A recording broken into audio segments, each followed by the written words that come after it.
IMAയുടെ പ്രതി ഡോക്ടർ സുൽഫി നൂഹു നമുക്കൊപ്പം ചേരുന്നു. ഡോക്ടർ സുൽഫി, ഞങ്ങളുടെ സംഘം ഇപ്പോൾ തിരുനെൽവേലിയിലുണ്ട്. ഞങ്ങളുടെ കാഴ്ചയിൽ, ഞങ്ങളുടെ ക്യാമറയിൽ കാണാൻ ഞങ്ങൾക്ക് കഴിയുന്നത് ഒരു പരിസരം, ഒരു പ്രദേശം മുഴുവൻ വലിയ രീതിയിൽ മാലിന്യം കൂടിക്കിടക്കുകയാണ്. അതിൽ മെഡിക്കൽ വേസ്റ്റുകളുണ്ട്, ഞങ്ങളുടെ ദൃശ്യത്തിൽ തന്നെ വ്യക്തമാണ്. പക്ഷേ അതിനപ്പുറം മറ്റു ചില മാലിന്യങ്ങളുമുണ്ട്. യഥാർത്ഥത്തിൽ ഈ സംഭവിച്ചത് എന്താണ്? ഇത് സംബന്ധിച്ച് IMA ഒരു അന്വേഷണം നടത്തിയിട്ടുണ്ടോ നിങ്ങൾക്കിടയിൽ? ഈ കാര്യത്തില് ഇമേജ് ഈ ഒരു കാര്യം ഉന്നയിക്കുന്നത് ആദ്യമായല്ല, പല പ്രാവശ്യം ഇത്തരം കാര്യങ്ങൾ ഉന്നയിച്ചിട്ടുണ്ട്. അതായത് ആശുപത്രിയിൽ നിന്നും ബയോമെഡിക്കൽ മാലിന്യങ്ങൾ എടുക്കുന്ന രീതിയിൽ ചില സമയങ്ങളിൽ ചില സ്ഥലങ്ങളിലെങ്കിലും ചില അപാകതകൾ സംഭവിക്കാറുണ്ട്. ചില മെഡിക്കൽ ഏജൻസ് ഇത് ആശുപത്രിയിൽ നിന്നും ബയോമെഡിക്കൽ മാലിന്യങ്ങളും അതോടൊപ്പം മെയിൻലി അവരുടെ ടാർഗറ്റ് പ്ലാസ്റ്റിക്കും മറ്റു കാര്യങ്ങളാണ് റീസൈക്കിൾ ചെയ്യാൻ പറ്റുന്നത്. വിപണിയിൽ മാർക്കറ്റുള്ള ചില കാര്യങ്ങൾ അവർ അതിലൂടെ എടുക്കുകയും അത് മറിച്ചു വിൽക്കുകയും ബാക്കിയുള്ള കാര്യങ്ങൾ എവിടെയെങ്കിലും ഡിസ്പോസ് ചെയ്യുന്ന ഒരു രീതി പലതവണ നമ്മൾ റിപ്പോർട്ട് ചെയ്തിട്ടുണ്ട്. അതിന്റെ ഭാഗമായിട്ടാണ് നടക്കുന്നത്.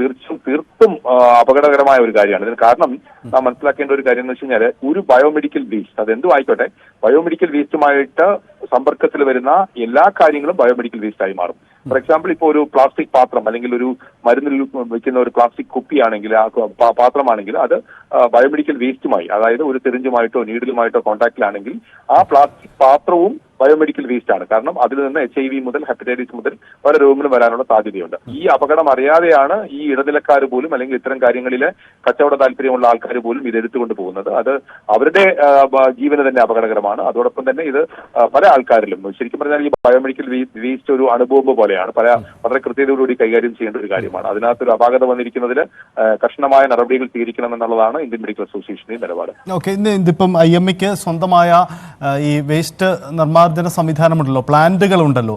എന്തുകൊണ്ടാണ് ആ പ്ലാന്റുകൾക്ക് അപ്പുറത്തേക്ക് ഈ വേസ്റ്റ് പോയത്? ഇതെന്തുകൊണ്ടാണ് പരിശോധന വൈകിപ്പോയത്? അതിലൊരു നിങ്ങളുടെ ഭാഗത്തും ഒരു വീഴ്ച സംഭവിച്ചിട്ടില്ലേ? അബ്സല്യൂട്ട്ലി ഇല്ല. ഞങ്ങളുടെ ബയോമെഡിക്കൽ ഞങ്ങളുടെ എത്തുന്നത് മാത്രമേ നമുക്ക് സംസ്കരിക്കാൻ കഴിയുള്ളൂ. വളരെ കൃത്യമായ രീതിയിലാണ് നമ്മുടെ എത്തുന്ന അത് നമ്മൾ സംസ്കരിച്ചുകൊണ്ടിരിക്കുന്നത്. അത് യാതൊരു സംശയമില്ല. ഞങ്ങളുടെ എത്തുന്ന കാര്യങ്ങൾ ഞങ്ങൾ തീർച്ചയായിട്ടും സംസ്കരിക്കുന്നുണ്ട്. അത് മാത്രമല്ല, അതിനകത്തൊരു വളരെ കൃത്യതയോടുകൂടി അത് നമ്മുടെ ബാഗുകളിൽ കളക്ട് ചെയ്യുകയും അതൊരു QR കോഡോടുകൂടി GPRS സംവിധാനങ്ങളോടുകൂടി കേന്ദ്ര മലിനീകരണ ബോർഡിലും സംസ്ഥാന മലിനീകരണ ബോർഡിലും എപ്പോഴും വീക്ഷിക്കാവുന്ന തരത്തിലാണ് ആ ബയോമെഡിക്കൽ വേസ്റ്റുകൾ പോകുന്നത്. വഴിയിൽ എങ്ങും നിക്ഷേപിക്കാനോ അത് മറ്റൊരു സ്ഥലത്ത് ഉപേക്ഷിക്കാനോ കഴിയില്ല. അത് നേരെ പാലക്കാടിലെ പ്ലാന്റിൽ പോവുകയും അവിടെ അത് ശാസ്ത്രീയമായ രീതിയിൽ നിർമ്മാർജ്ജനം ചെയ്യുകയും ചെയ്ത് ഞങ്ങളുടെ ഭാഗത്തു നിന്നുള്ള കളക്ഷന്റെയോ അല്ലെങ്കിൽ യാതൊരു സംശയമില്ല. ഇത് ഇടനിലക്കാർ ചെയ്യുന്ന കാര്യമാണ്. അതിനകത്തൊരു അന്വേഷണം വേണമെന്നുള്ളത് തന്നെയാണ് IMAയുടെ നിലപാട്. ഒരു കാര്യം കൂടി ഡോക്ടർ, ഇതിപ്പോ ഇന്നലെ ക്രെഡൻസ് എന്ന് പറഞ്ഞ തിരുവനന്തപുരത്തെ ഒരു ആശുപത്രിയുടെ മാലിന്യം അവിടെ കണ്ടെത്തി. അതൊക്കെ അവരവിടെ തമിഴ്നാട്ടിൽ വലിയ വിവാദമൊക്കെ ആയി. ആ പേരൊക്കെ പരാമർശിച്ചാണ് വലിയ വിവാദം നടന്നത്.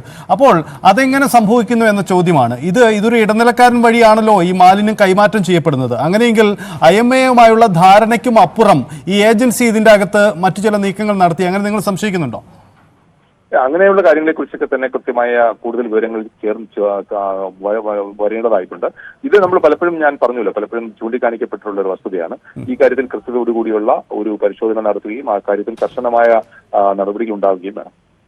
അല്ല, ഞാൻ ഒരു കാര്യം കൂടി ചോദിച്ചുകൂട്ടെ. ഇപ്പം നിങ്ങൾ പാലക്കാട്ടെ ഈ ഒരു പ്രധാനമായും പാലക്കാട്ടെ നിർമ്മാർജ്ജന കേന്ദ്രത്തെയാണ് ആശ്രയിക്കുന്നത്. അതിനപ്പുറം തിരുവനന്തപുരത്ത് അടക്കം പുതിയ കേന്ദ്രങ്ങൾ വേണമെന്നത് IMAയുടെ ഒരു ആവശ്യമാണ്. പക്ഷെ നമുക്കറിയാം അതൊക്കെ സമരത്തിൽപ്പെട്ട് നടക്കാതെ പോയിട്ടുണ്ട്. അപ്പോൾ ഇതിനൊരു ശാസ്ത്രീയമായ നിർമ്മാർജ്ജന സംവിധാനങ്ങൾ കേരളത്തിൽ കുറയുന്നു. അതിന്റെ ഒരു പ്രതിസന്ധി കൂടിയുണ്ടോ? ഞാൻ ചോദ്യം വ്യക്തമായി കേട്ടില്ല. ഞാൻ തിരക്കുള്ള OPയുടെ ഇടയ്ക്കും കൂടി ഇരിക്കുന്നതാണ്. പതിവേ കേട്ടുള്ളൂ. I'm sorry. Sorry doctor. Doctor തിരക്കിലാണ്, മനസ്സിലാകുന്നു. Okay, thank Priya. എന്തായാലും ഒരു കാര്യം വ്യക്തം